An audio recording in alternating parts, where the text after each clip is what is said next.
ওরা পরে যাবে। অবৈধ ভোটার মানছি না, মানবো না।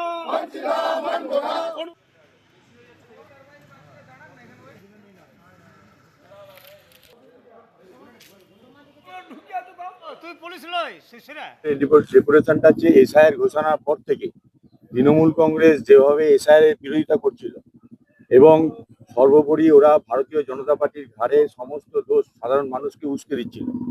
আমরা দীর্ঘদিন ধরে লক্ষ্য করছি কিছু সংখ্যক বিএলও, কিছু এআরও সরকার পক্ষের হয়ে সাধারণ মানুষকে হয়রানি করার জন্য ছোট ছোট ভুল, যেটা বললেন এরকম ছোট ছোট ভুল, নামের বানান, কোথাও কুমার নেই হয়তো এখন কুমার করেছেন, কিংবা আগে কুমার ছিল এখন কুমার হয়েছে, সেই ভুলের জন্য তাদেরকে বিডিও অফিসে ডেকে তাদেরকে সারাদিন যে হয়রানি করছে, তার প্রতিবাদে আজকে আমরা বিডিও অফিসে ডিএম সাহেবের কাছে যাব, যে আমরা বলবো যে এই সব নির্বাচন কমিশনকে এই যে সাধারণ মানুষকে যে হয়রানি তার বিরুদ্ধে বলার জন্য। কমিশন আগে থেকে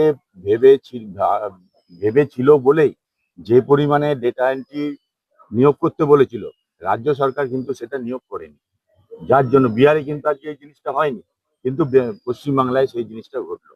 ওনারা চাইছেন একটা সাধারণ মানুষকে উস্কে দিয়ে যে বিজেপি এইগুলো করাচ্ছে, বিজেপি নির্বাচন কমিশনকে দিয়ে এইগুলো করাচ্ছে বলে সাধারণ মানুষকে উস্কে দিয়ে একটা অশান্তির বাতাবরণ তৈরি করছে।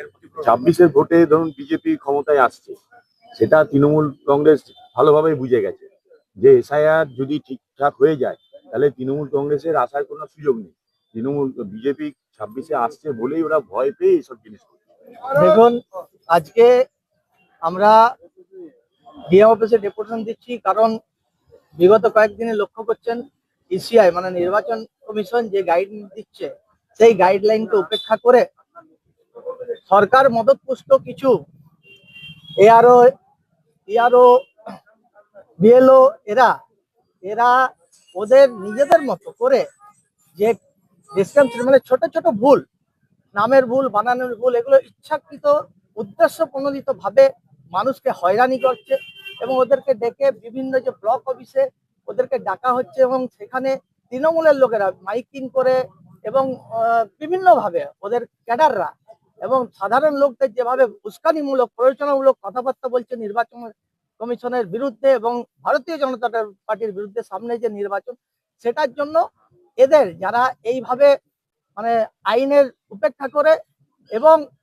যারা ইসিআই এর যে নিয়ম গাইডলাইন সেটা উপেক্ষা করে যারা এইসব কাজগুলো করছে, তাদের অবিলম্বে আইনের ব্যবস্থা নেওয়া হোক, আইনানুগ ব্যবস্থা নেওয়া হোক। এই জন্য আমরা প্রতিনিধিত্বমূলক ডেপুটেশন, সামনে পরীক্ষা, কোনো রকম মাইক ব্যবহার না করে আমরা বিশেষ কয়েকজন যাব ডিএম অফিসে, সেখানে আমরা আমাদের লিখিত অভিযোগ দায়ের করব। আমরা দাবি করেছি, কিন্তু এখানে যারা তৃণমূলের, এরা তো সব তৃণমূলের দেওয়া, সরকারের দেওয়া, তারা ইচ্ছাকৃত ভাবে নামের তালিকা ভুল করছে, করছে, তারা মানুষকে হয়রানি করছে, বিভিন্ন সেন্টারে গিয়ে মানুষকে ভুলভাল বোঝাচ্ছে।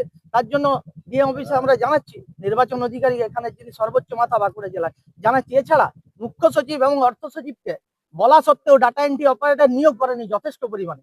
ডাটা এন্ট্রি অপারেটর নিয়োগ করলে হয়তো এই অবস্থা হতো না, মানুষের হয়রানিতে পড়তো না।